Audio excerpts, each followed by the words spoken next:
so we are starting off really toasty today because, like, I'm sitting there looking at Steph and I'm like, are you wearing a shorts outfit and cowboy boots? I have to call it out because I'm seeing some of the pictures from Cannes. I wore this same suit. Oh, Cannes. It's the only other time, but it's 90 degrees. Okay, but let's discuss. Let's discuss this for 1 second. I'm wearing leather. Of course, of course. In the heat. Because it looks really good. It does Who look cares great. what the season is? You all look amazing. I just have to tell you one thing, and then we're going to get to talking about sports, but this is important. Ariana Huffington in Davos 3 years ago was wearing this fabulous dress, and she was getting interviewed in our lounge at the World Economic Forum, and the interviewer says to her, Ariana, didn't you wear that dress before? Mean. Like, who says that? Nothing wrong with wearing clothes all the time. All the time. So Ariana, great response, says, darling, she says, if you have confidence, you shouldn't have to worry about it. And she says, men can wear the same thing over and over again, and it is no big deal.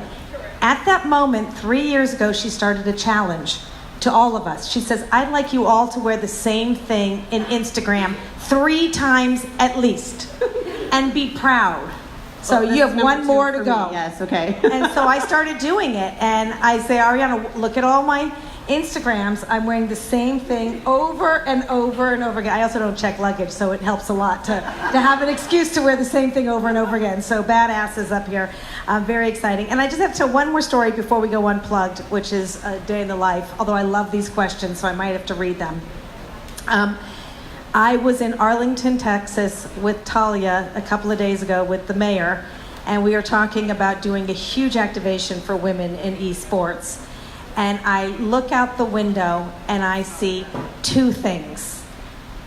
I see AT&T Stadium, which looks amazing. Always. Always.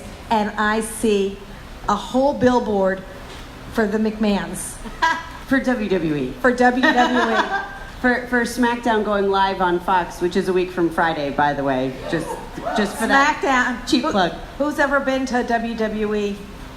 Matt. Awesome. And if not, we have to get the rest of you. You're all invited.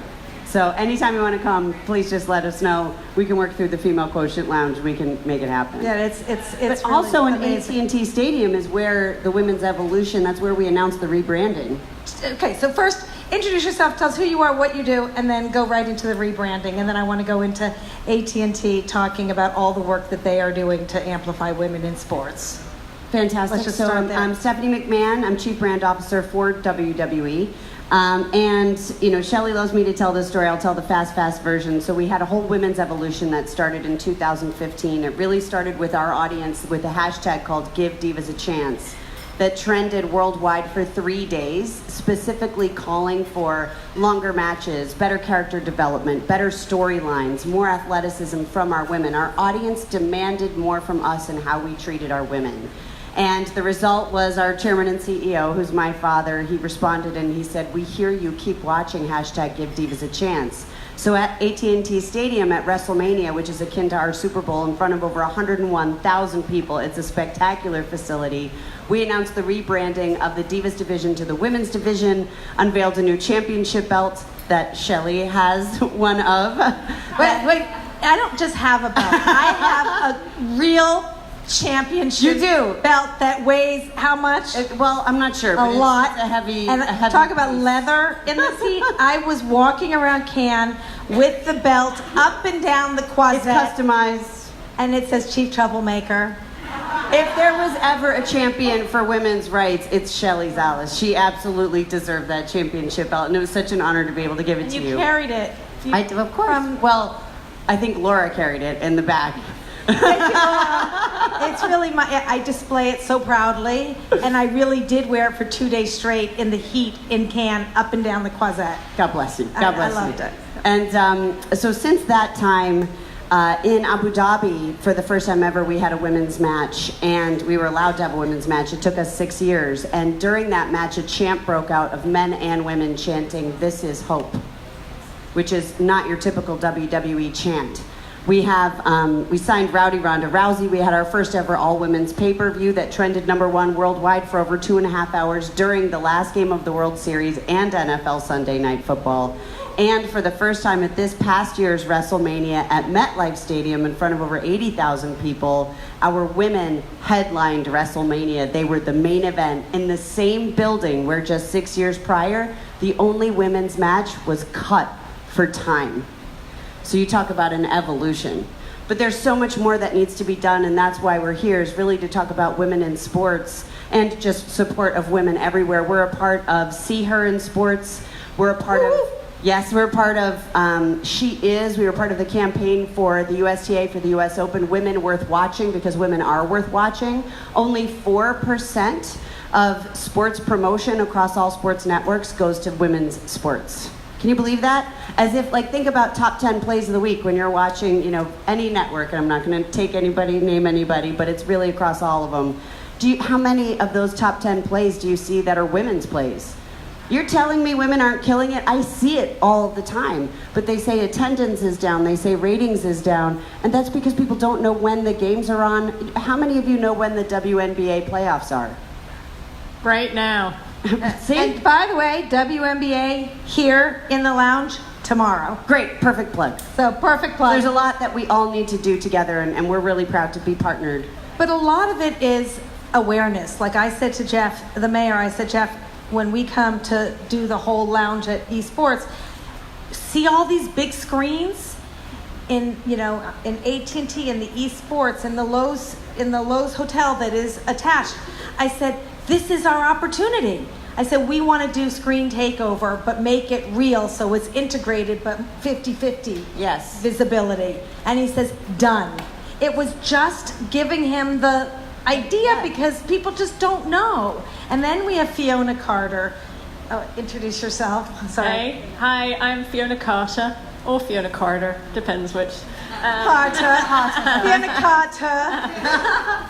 Chief Brand Officer of AT&T, long-time co-conspirator with Shelley, also troublemaker. Oh, bigger, better. See Her, co-chair, but one of the original, not a founder, but one of the original instigators. We got working on that very early on.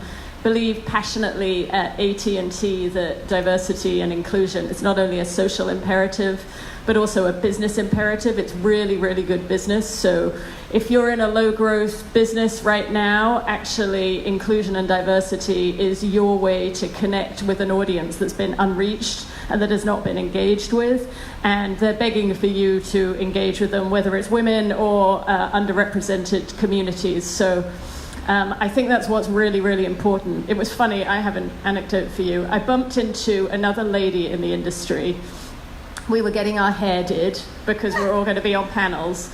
And I was like, what are you going to be on? And she said, what are you going to be on? And I said, I'm going to be on See Her. And she said, that's nice. And I went, no, I don't think that's nice. I think it's absolutely essential. It is an essential business conversation today. It's not just a nice to have. It's not just a handy piece of CSR to make us all feel good about how our businesses are doing good in the world. It's an absolutely essential business strategy for success today. As well, I know for us as a personal passion and a purpose, trying to drive equality across society. But I think that's what's getting missed. This is about great business. But I'm supposed to tell you about what AT&T is doing. But what you just said, and it's not what Fiona said, it's how she made everyone here probably feel, because your purpose, your passion, we always say is unstoppable. And I think that it takes that being in your shoes, feeling this so deeply, owning this conversation. This is where change happens, with this kind of passionate, inspirational leadership. So yeah, I believe very passionately that individual action counts. Like, it feels like an unclimbable mountain to ensure that women and girls are treated equally in our world. You can only climb that mountain, to torture the analogy, if you put one foot forward. So everything any individual does makes a difference. I'll give you an example. We are the new sponsors of the NBA and also the WNBA. We were trying to reformat our sponsorship portfolio. It's very robust. It's very large. It works really well for certain populations of our customer base, but not for all. and we needed to reach into more younger, multicultural, and frankly, female communities. So we were negotiating the MBA, and I said to my team, I don't just want the WNBA thrown in as an extra asset. I want you to go and negotiate a real strategic partnership. Go find the leaders of the WNBA, sit down with them like the NBA leaders, and let's create a partnership together. So we've done that, and we've been activating. You've been a part of the WNBA All-Star. We activate as robustly as any of our other partnerships and sponsorships. But it triggered an idea in the WNBA. They have a new leader, the amazing Kathy Engelbert from ex-Deloitte. She's also another inspirational leader. And she realized that they weren't selling correctly to advertisers. They needed to sell a kind of sponsorship to advertisers and brands that care about creating change. And they just hadn't done that before. And it took one conversation from us to instigate that. That's the power of an individual.